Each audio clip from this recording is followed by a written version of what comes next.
Stop samakan Kang Deddy Mulyadi dengan Pak Joko Widodo atau Pak Jokowi. Karena menurut saya, dua-duanya ini merupakan sosok yang sangat berbeda.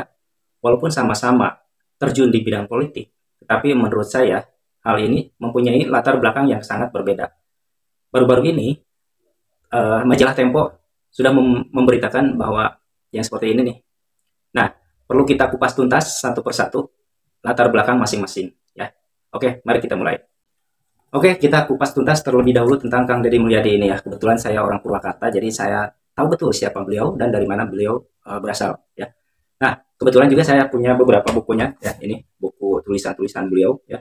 Jadi saya juga mengetahui informasi-informasi tentang beliau ya, latar belakang tentang beliau ini ya. Dan pemikiran-pemikiran Kang Deddy Mulyadi ini juga ya. Jadi Kang Deddy Mulyadi ini adalah merupakan anak dari seorang pensiunan militer ya yang berasal dari Subang.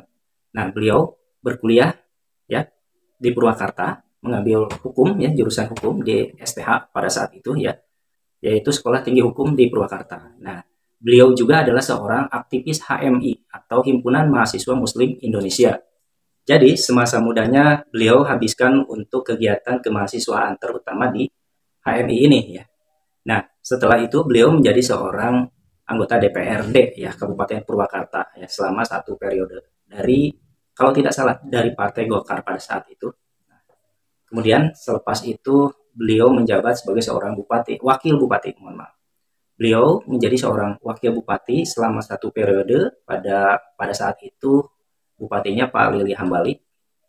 Kemudian setelah itu Kang Deddy ini mengikuti pemilihan bupati dan beliau terpilih menjadi Bupati Purwakarta dua periode ya berturut-turut ya di Kabupaten Purwakarta. Nah, setelah itu Kang Deddy juga melanjutkan politiknya, karir politiknya ini menjadi seorang anggota DPR RI ya. Anggota DPR RI. Beliau juga sempat mengikuti pemilihan wakil gubernur pada sekitaran tahun 2018-an kalau nggak salah ya, 2018 2019. Nah, tetapi beliau tidak terpilih pada saat itu, jadi sehingga beliau mengambil karir politiknya untuk menjadi seorang DPR RI ya pada saat itu. Nah, setelah itu beliau mencoba kembali untuk ajang pemilihan gubernur Jawa Barat ya, sehingga beliau terpilih sampai sekarang menjadi gubernur Jawa Barat. Nah, ini tentang Kang Deddy Mulyadi. Latar belakang politiknya saya tahu persis ya siapa beliau. Kemudian dia lahir sebagai orang Sunda ya, suku Sunda. Kemudian keislamannya juga tidak diragukan lagi ya, walaupun banyak rumor di luaran sana. Kemudian beliau memang mengangkat budaya lokal ya, kental sekali dengan budaya Sunda. Nah, ini sebagai upaya beliau untuk mengangkat kembali ya jati diri budaya, jati diri Sunda.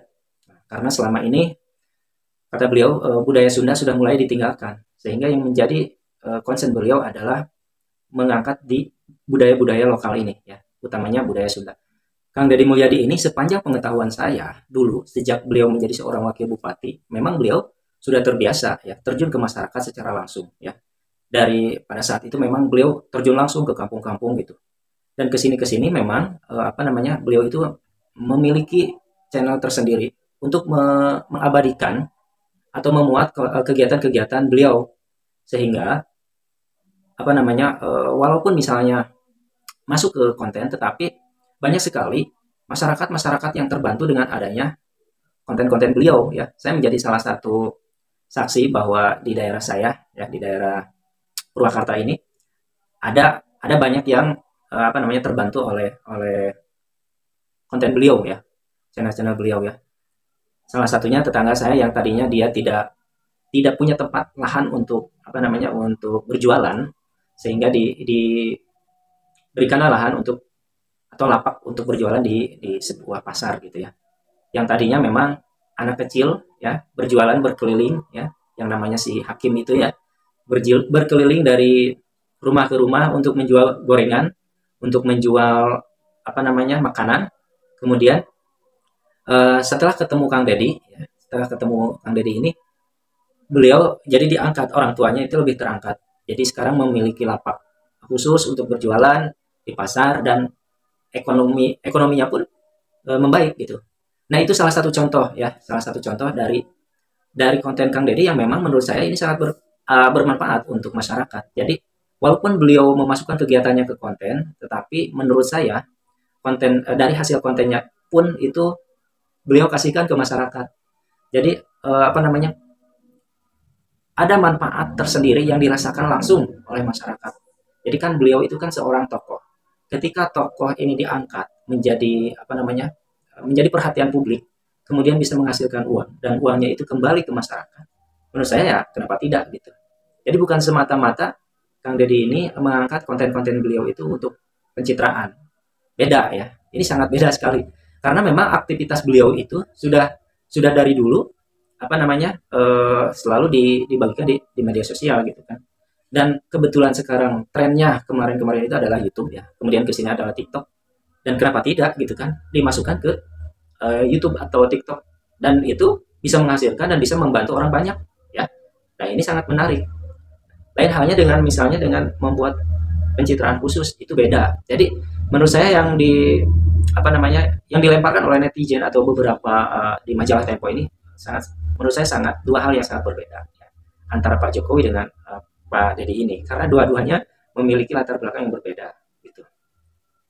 Nah, nanti kita akan kupas tuntas di bagian kedua tentang Pak Jokowi gitu ya. Bagaimana cara beliau berpolitiknya. Nah, sejauh ini yang saya ketahui tentang Kang Deddy Mulyadi itu memang beliau yang berasal dari kampung, aktivis mahasiswa, kemudian bergelut di bidang politiknya sudah lama gitu ya. 2 periode menjadi seorang bupati, kemudian sekarang menjadi seorang gubernur. Menurut saya kematangan politiknya itu sudah sangat luar biasa gitu. Dan apa namanya, betul-betul yang beliau angkat ke konten itu ya memang sangat membantu masyarakat. Apalagi beliau sekarang lebih konsen kepada tentang apa namanya, tentang budaya. Itu menurut saya yang harus didukung, karena memang perlu kita ketahui juga, akui bahwa budaya Indonesia sudah mulai tergerus oleh budaya asing. Nah, itu di bagian pertama ini saya kupas tuntas tentang Kang Deddy dulu. Nanti kita coba di bagian kedua.